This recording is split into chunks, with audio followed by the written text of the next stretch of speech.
The day started like any other. The warm sun was pouring down the highway, the asphalt was glistening, and Snoop Dogg was blasting a relaxing tune from the speakers in the cabin. His signature Cadillac rolled gently down the road, as if time itself was slowing down for him. Everything seemed perfect until the rearview mirror flashed red and blue lights. "Are you kidding me?" Snoop muttered, glancing back. The patrol car was rapidly approaching, honking and blinking as if the driver was an armed criminal. He sighed, turned down the music, and carefully steered the car toward the curb. A short pause, like the calm before the storm. Snoop rolled down the window, waiting for an explanation. Instead, a man in uniform approached the car, his face hard as if carved from stone. The officer's gaze slid over the car, but not with interest, but with contempt. He didn't even look at the papers Snoop had already taken out. "Do you know why I stopped you?" the policeman asked, his tone cold, almost threatening. "Honestly, no, officer. Perhaps you'd like to explain?" Snoop remained calm, though inwardly he felt a conflict approaching. "I saw you maneuvering dangerously. Are you sure this car is registered to you?" The officer spoke slowly, emphasizing each word. "Maneuvered? I didn't even change lanes," Snoop thought, but didn't argue. Instead, he pointed to his papers, which he still held in his hand. "Here, you can check it out," he replied calmly. But the policeman didn't even look at the papers. Instead, his gaze slowly rose to Snoop Dogg's face. The officer's eyes were a mixture of prejudice and defiance. "Where did you get this car? It sure doesn't look like something someone like you could afford," he said with pressure. It wasn't just a question, it was a challenge. The atmosphere around him thickened, as if the air were getting heavier. Passing cars slowed down, their drivers casting curious glances. People saw what was happening, but no one interfered. Snoop felt a rush of adrenaline, but still remained outwardly calm. He realized that any harsh word or action could turn the situation into chaos. Instead, he inhaled quietly, preparing himself for what he already knew would be far from an easy conversation. Things were starting to heat up, but this was only the first step in a story that was going to be more than just a traffic stop. The policeman approached the car, his gait heavy and deliberately leisurely, as if he already knew that the power was on his side. His scowling face tightened into a mask of contempt, and his lips curled into a half-smile that didn't bode well. Snoop Dogg met his gaze calmly, but inside him he could feel the situation starting to heat up. "You were going too fast," the officer began without even saying hello. "Besides, your car looks suspicious. We often see cars like that when they're associated with, you know." His pause was deliberate, as if he was waiting for Snoop to pick up on his insulting innuendo himself. But Snoop remained speechless. The officer leaned closer, his face now only a few inches from the window. "Where are you going?" "It's a simple question, so answer quickly," he continued in a tone that was not only aggressive, but contemptuous. "Home," Snoop replied calmly, looking the officer straight in the eye. "Is there a reason to stop?" But the policeman didn't seem to hear. His eyes flickered to the dashboard, then to the back seat. He walked around the car, tapping his fingers on the hood as if it were a test of strength. "What have we got here?" He spoke again, leaning toward the back window. "I see you're living large. Where'd you get the money for a car like this? Rap albums, or something darker?" Those words weren't just hurtful. They were a honed tool designed to break through the walls of patience. Snoop felt it. The policeman was not looking for a lawbreaker. He was looking for an opportunity to question dignity, to make him lose his temper. "It's all earned through honest labor, officer," Snoop replied calmly, but there was a note of steel in his voice. "Honest?" laughed the officer. "Well, let's see how honest. Step out of the car, sir." The order sounded cold and definitively confirmed the officer's intentions. This was not standard procedure. Snoop knew that such actions were the beginning of a humiliating game in which his place had already been determined. He slowly opened the door and stepped out, looking straight into the officer's eyes. "Pull up against the car," the policeman commanded. His hands moved almost immediately to the belt where the handcuffs hung. The officer didn't even try to hide his intentional racism. He wanted to humiliate Snoop by turning a world-famous artist into another target for his prejudices. "You act like I'm a criminal," Snoop finally said, his voice quiet but firm. "Maybe you are," the policeman said, smiling insolently. "Or do you think you can't be stopped? Star or not, you're just another one to me." That "one more" spoke louder than any other word. It wasn't just a statement. It was a challenge, undermining everything that Snoop Dogg represented as a person and as a human being. People began to slow down on the road, some even pulling out their phones to record what was happening. The atmosphere was getting hotter by the second. Snoop was silent, standing by his car, but his silence was not a sign of weakness. It was like the calm before the storm, before the act that would tear this tense situation apart. Snoop Dogg stood by his car, his back straight and his gaze cold and focused. The cop took a couple of steps back, examining him from head to toe as if he were not a human being, but a suspect who had already been found guilty. The tension in the air was almost palpable, like a storm cloud ready to hit the ground. "Spread your legs wide, hands on the hood," the officer ordered gruffly. "Reason?" Snoop asked calmly, but his tone was firm, almost defiant. The policeman grinned contemptuously. "Reason?" he mocked. "The reason is that you're acting suspicious. People like you always have reason to be suspicious." Those words were a direct attack. The policeman didn't even try to hide his dislike. The words, "people like you," sounded like a gunshot, as if emphasizing the division he himself had created. "Sir," Snoop began, trying to keep his tone neutral, "do you know who I am?" The officer leaned closer, his face now only a few inches from Snoop's face. "Oh, I know exactly who you are," he replied with a wry grin. "Big rapper, star, millionaire. You think that means anything to me? To me, you're just another." He paused, but Snoop knew what word was on his tongue. The crowd of people standing on the curb began to grow. A few people were filming on their phones, but that didn't bother the officer. He continued his presentation as if he was sure that no evidence could harm him. "Show me what's in your pockets," he said sharply. "Or maybe I should check it myself. What's in the stars? Drugs? Money he didn't earn honestly?" The policeman said it loudly, deliberately, so that everyone around him could hear. Every question he asked sounded like an accusation, like a verdict he had already reached. "You have no right to search," Snoop replied calmly, but there was already tension in his voice. "I have the right to do whatever I want," the officer said, straightening up and placing his hand on his holster. "You're forgetting who's in charge here." The onlookers began to murmur, some clearly outraged at what was happening, but the policeman seemed to enjoy his power. His voice became even louder and more threatening. "You're used to being on top, right? But here, you're just another guy off the street, and I'm not going to let you act like you're above the law."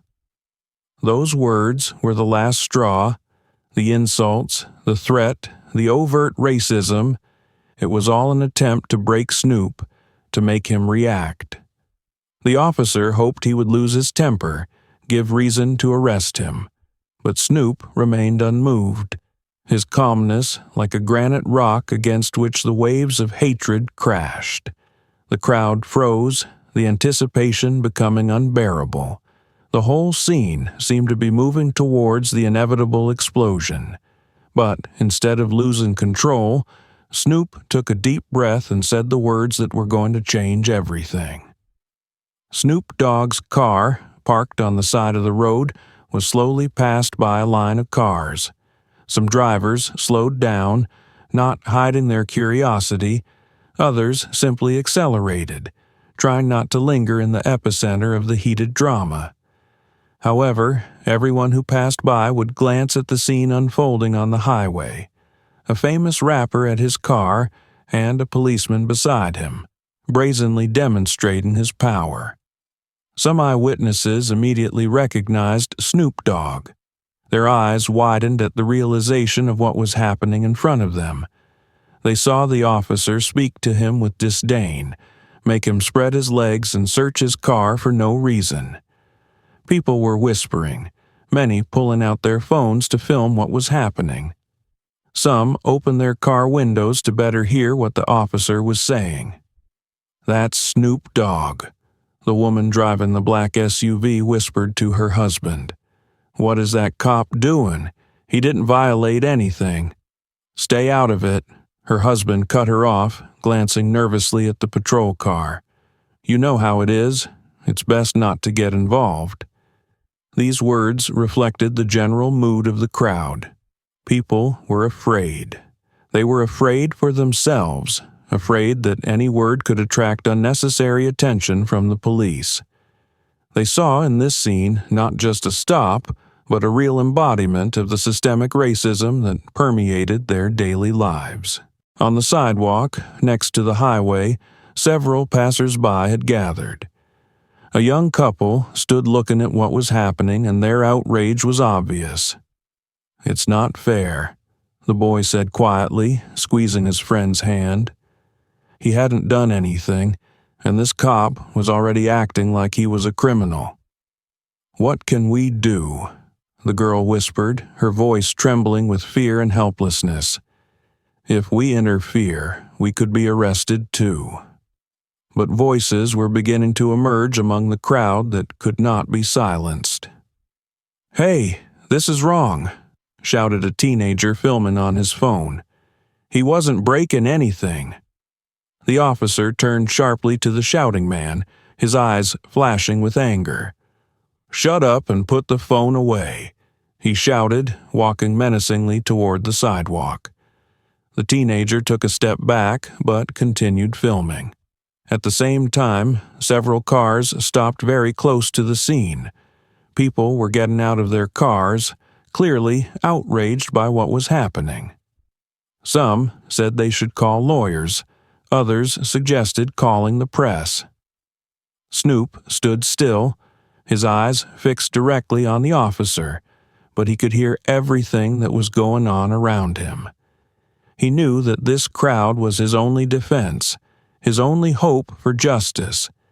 He also knew that their presence was not only helping him, but also irritating the officer even more, making him act more and more aggressively. "Listen, everyone here," the policeman said loudly, raising his hand. "Stand down. This is an official investigation. If anyone continues to film or interfere, they will be arrested for obstruction of justice." But no one left. People looked at him with cold indignation, their silence speaking louder than any words. Snoop, seeing this, felt a surge of strength. He realized that, despite his fear, these people were on his side. "You know, officer," Snoop said suddenly, his voice loud and clear, breaking the tense silence, "I think you've outdone yourself." The policeman turned to him, his face red with rage. "What did you say?" he hissed, clenching his fists. "I said you're in trouble," Snoop replied, nodding at the phones pointed at him from all directions. Every second of this lawlessness is recorded, and believe me, the world will know how you treat people like me. Snoop's words sounded like a signal for action. People started shouting loud words of encouragement, their cameras pointed at the officer's face. Tension was at its peak, and it seemed that the situation was about to get out of control. The crowd stopped being afraid, and the officer began to realize that he was losing control of the situation. The situation was escalating. The policeman, realizing that the crowd was beginning to notice his aggressive behavior, changed tactics, but only to make his actions even more humiliating. His gaze was filled with hatred, and the words he uttered tore the air like lashes. "You think you're smarter than me?" the officer said with contempt, pointing at Snoop Dogg. "You think your fame or fans can save you? You're still the same." He paused, but Snoop realized that the word the officer wanted to say was too obvious and destructive. Instead of answering, Snoop looked at him silently.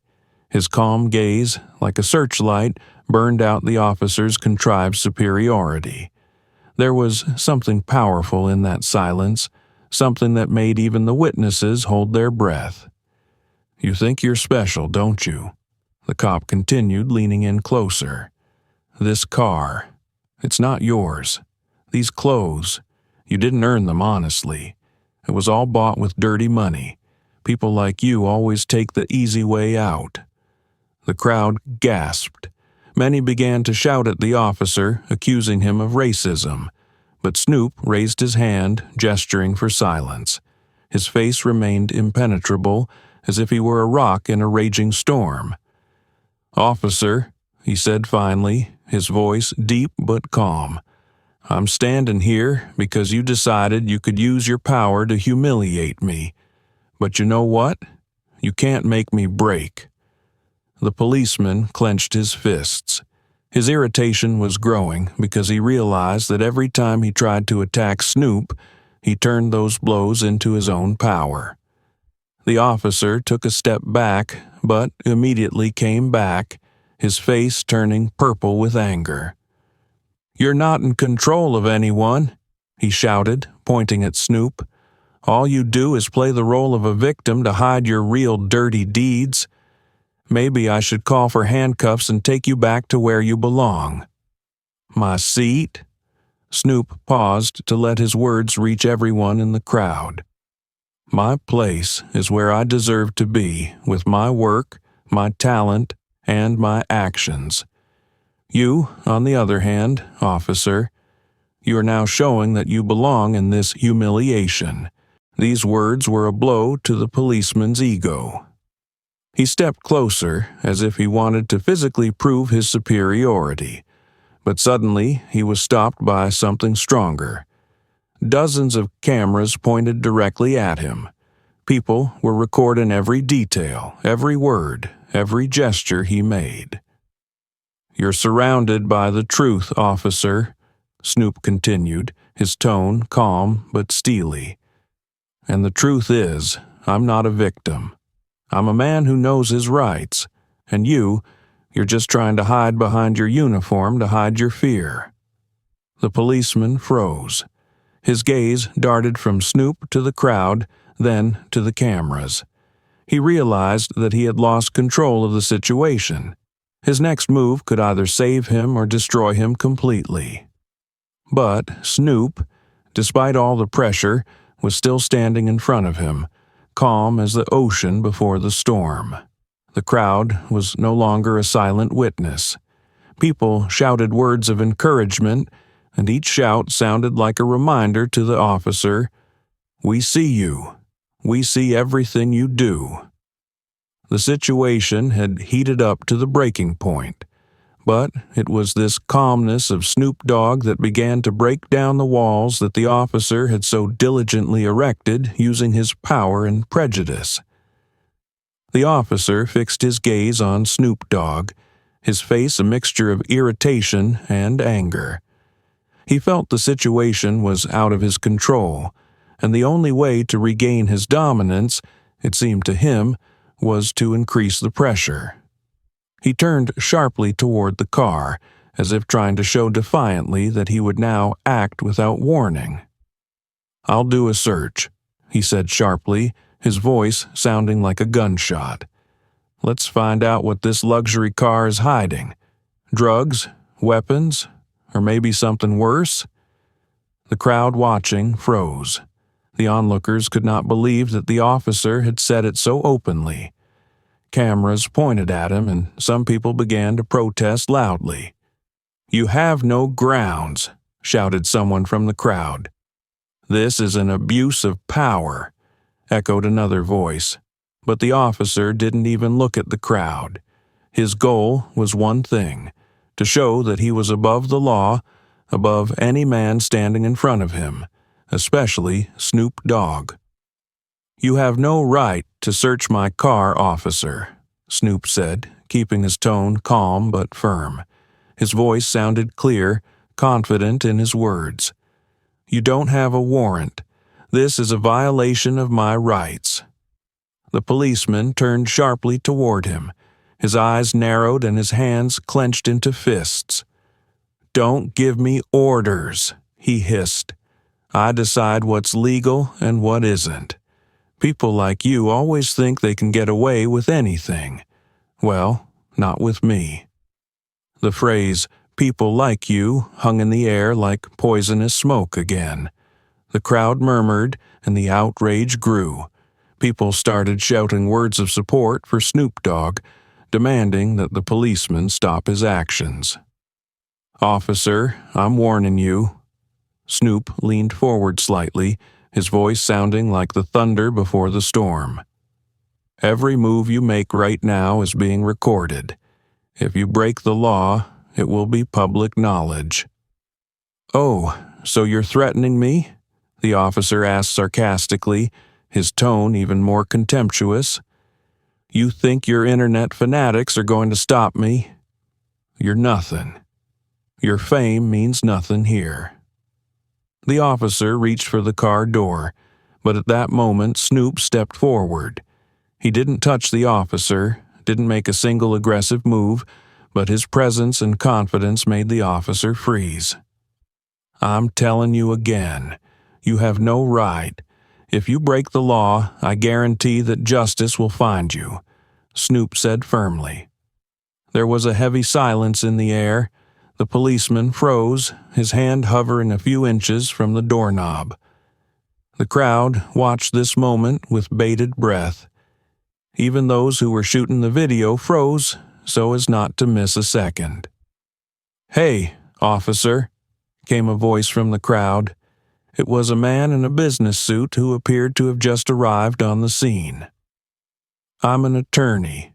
Do you want to continue the search without a warrant? I wouldn't advise you to do that." The policeman turned around, his face red with anger. He realized that things had not gone according to his script. Now, not only the phones were staring at him, but also the people who could intervene from a legal point of view. "Okay," he said, backing away from the car. "Looks like you're having a good day. But it's not over. I'll keep an eye on you." He took a few steps back, but even in his movements you could feel the anger. The crowd exploded with applause and shouts of support for Snoop Dogg. People shouted, "We're with you," and "Injustice doesn't belong here." Snoop turned to the crowd, raising his hand in appreciation. But his face remained serious. He realized that this was only one battle, and although he had won it, the war against racism and injustice continued. The crowd dispersed slowly, discussing what had happened. The policeman got into his car and drove away, but in his eyes he could see that he would not forget this day. Snoop walked back to his car, sat behind the wheel, and closed his eyes.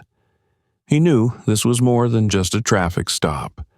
This was a fight for dignity, for rights, for equality. and he knew that moments like this make a world of difference, even if you have to start with a small but important victory. The cop was still standing next to Snoop Dogg's car, his face purple with anger and his hands twitching nervously as if he was struggling to contain himself. The crowd watched in suspense while the cameras continued to capture his every move. At this point, Snoop Dogg was expected to do one of two things: either give in to his emotions and explode, or start making excuses. But what happened next took everyone by surprise. Snoop Dogg took a deep breath, as if about to take control not only of his emotions, but of the situation itself. He looked the cop straight in the eyes, his gaze calm but with an incorruptible power. "Officer," he began, his voice firm but not aggressive, "I can see that you are furious. But tell me, who exactly is the troublemaker here? Me, just driving home, or you, who is using your power to humiliate another person?" The policeman tensed as if from a blow. He tried to interrupt. "You have no right to—" But Snoop raised his hand, stopping him. "Let me finish, sir. I grew up in a place where kids were more afraid of cops than criminals, where patrol cars were not a symbol of protection, but a reminder of what could be done to us. And here I am, a grown man who's made an honest living, and you still see me as a threat. Why? Because I'm black? Because I've accomplished more than you can imagine?" The crowd murmured, and people started shouting approvingly, "Speak up, Snoop!" The officer blushed even more, but something in those words began to get through to him. He opened his mouth to say something, but Snoop continued without letting him get a word in. "You think you represent the law, but instead you carry only fear. Ask yourself this question: why are you here? To protect or to humiliate? If I've done something wrong, prove it. Show me that you are truly in favor of the law. And if you're not, stop using your uniform as a weapon." Snoop Dogg's words sounded like a gong. They penetrated not only the mind of the policeman, but also the hearts of everyone around him. The crowd erupted in applause, cameras pointed at him, capturing a moment that was more than just an argument on the road. The policeman took a step back. His face was a mixture of anger, confusion, and uncertainty. He tried to find the right words, but at that moment, all his confidence crumbled like sand. "It's not your road to glory," he finally squeezed out, but his voice sounded muffled. "You're right," Snoop replied calmly. "I'm already on that road, and I won't let you turn it into a dead end." The policeman was silent. The crowd cheered, and the officer seemed broken, though he tried to retain some vestiges of his dignity. Suddenly, a young man in a business suit emerged from the crowd. "Officer," he began, "I'm a lawyer, and what you're doing is a clear abuse of authority. If you continue, I guarantee you will face serious consequences." The cop looked at him, then at the crowd, then at Snoop Dogg. For the first time in ages, his face took on a tinge of realization. He realized he had lost. Without a word, he turned around, headed for his patrol car, and got in. The blinkers went out, and he drove away, leaving behind an atmosphere of relief and indignation. Snoop Dogg sighed, his calmness not wavering for a second. He looked at the crowd and said, "This is not just my victory. It's for everyone who is tired of injustice." The crowd exploded with applause. People surrounded him, expressing support, some thanking him for not letting himself be broken. But Snoop himself knew that this incident was only part of a bigger journey. He got into his car, turned on the engine, and slowly drove away, leaving behind not just a place of conflict, but a symbol of change that began with one voice of truth. The policeman stood motionless, his hands clenched into fists, his face red with either anger or shame. The confidence with which he had begun this interrogation was beginning to fray at the seams. The crowd around him was getting louder and louder. People were clearly supporting Snoop Dogg, and even the cameras pointed at him were no longer a means of intimidation, but instead turned the officer into an object of scrutiny. Snoop Dogg stood in front of him, calm, confident, his gaze full of power. That look penetrated into the depths of the cop's soul, making his inner monologue more and more disturbing.